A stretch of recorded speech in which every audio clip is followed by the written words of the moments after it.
Jom pergi jalan. Jom ajak dia orang sekali. Korang nak pergi tandas tak? Boleh, jom. Sekejap, saya minta izin pasal nanti kita pergi jalan. Okey. Cikgu, saya pergi tandas boleh? Terima kasih. Pula.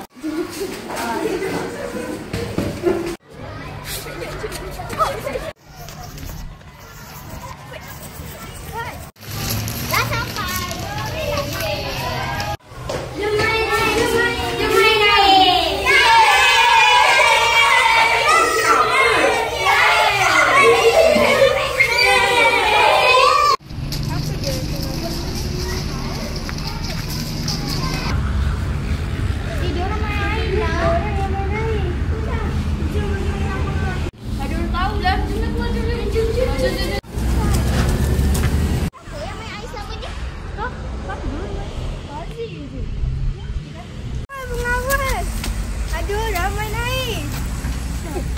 Oh, jom.